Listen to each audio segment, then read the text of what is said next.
ప్రస్తుతం జగన్మోహన్ రెడ్డి గారి పరిపాలన విధానం ఏ విధంగా ఉంది అంటే మీరు వైఎస్ఆర్సీపీ పార్టీలో ఇప్పుడు ప్రస్తుతం కొనసాగుతున్నారు కాబట్టి ఆ పార్టీలో ఒక నాయకురాలుగా ఉన్నారు కాబట్టి మీరు బాగుంది అని చెబుతారు. కానీ మీ వ్యతిరేక పార్టీలు ప్రతిపక్ష పార్టీలుగా ఉన్న తెలుగుదేశం పార్టీ అవ్వచ్చు, జనసేన పార్టీ అవ్వచ్చు, వైఎస్ఆర్సీపీ ప్రభుత్వము జగన్మోహన్ రెడ్డి గారి ప్రభుత్వ పాలన అసలు బాగోలేదు అంటున్నారు. దీనికి కారణం ఏంటంటారు? జగన్మోహన్ రెడ్డి గారి పరిపాలన ఎలా ఉంది అంటున్నారు మీరు. జగన్మోహన్ రెడ్డి గారి పరిపాలన ఎలా ఉందంటే స్వర్ణయుగం అంటే నేను మాటల ద్వారానే విన్నానండి. కానీ ఈరోజు జగన్మోహన్ రెడ్డి గారి పరిపాలన చూస్తుంటే స్వర్ణయుగంలా ఉంది. ప్రజల దగ్గరికి వెళ్ళినప్పుడు ప్రజల్లో వాళ్ళ కళ్ళల్లో వచ్చే ఆనందాన్ని చూస్తుంటే స్వర్ణయుగం లాగానే అనిపిస్తుంది. మీరేమో ఆ పార్టీలో ఉన్నారు కాబట్టి స్వర్ణయుగం అంటున్నారు.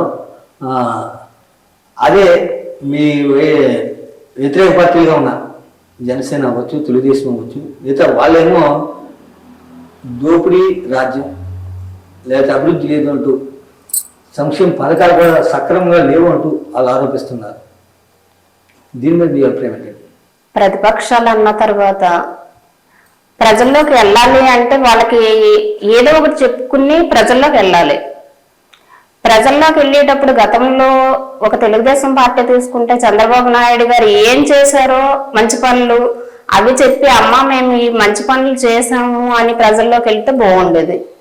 కానీ ఈరోజు జగన్మోహన్ రెడ్డి గారు పాదయాత్ర చేసి ప్రజలకి ఏం అవసరం, ఎక్కడ ఏ ఇబ్బందులు ఉన్నాయి అని తెలుసుకుని ప్రజలకి ఏం కావాలో అవి నవరత్నాలుగా పెట్టి అన్ని పథకాలు ప్రజలకు ఏ పథకం అయితే ప్రజలకు అవసరమైతే అన్ని పథకాలు పెట్టి అన్ని పథకాలని కూడా వాలంటీర్స్ ద్వారా చక్కగా అందిస్తున్నారు.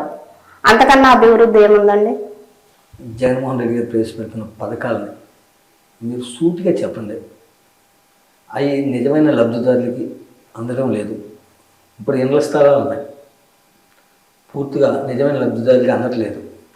అలాగే తెలుగుదేశం ప్రభుత్వంలో కట్టిన టిట్కో గృహాలు ఉన్నాయి, అవి కూడా పూర్తి స్థాయిలో ఇంకా అందరికీ అందించలేదు అంటూ ఆరోపణ చేస్తున్నారు మీ ఎమ్మెల్యే గారిపై. దీని మీద మీ అభిప్రాయం ఏంటి?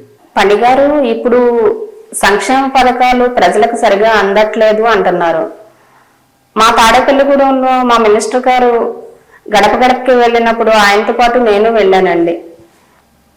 ప్రజలందరూ కూడా ఆయనకు హారతలు ఇచ్చి మరి ప్రతి ఇంటికి లబ్ధిదారులు మాకు ఇలా మంచి జరిగిందండి, మాకు ఈ పథకం వచ్చింది, ఈ పథకం వచ్చింది అని చాలా మంది అందరూ కూడా చెప్పటం జరుగుతుంది.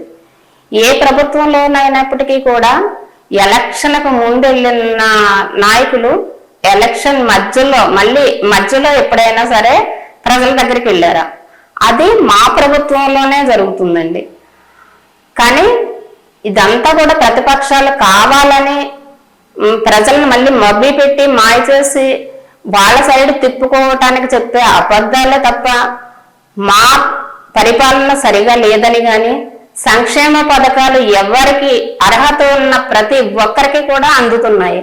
ఒకవేళ అలా అందని ఎడల ఎక్కడైనా ఏ పొరపాటైనా ఉండి అందనప్పుడు మా మినిస్టర్ గారి దగ్గరకు వచ్చి వాళ్ళు ఇలా ఇది రాలేదు అంటే అది ఎందుకు రాలేదు, నిజంగా వాళ్ళు దానికి అర్హత ఉంటే కనుక తప్పకుండా ఆయన దగ్గరుండి చేయించుకున్నారండి.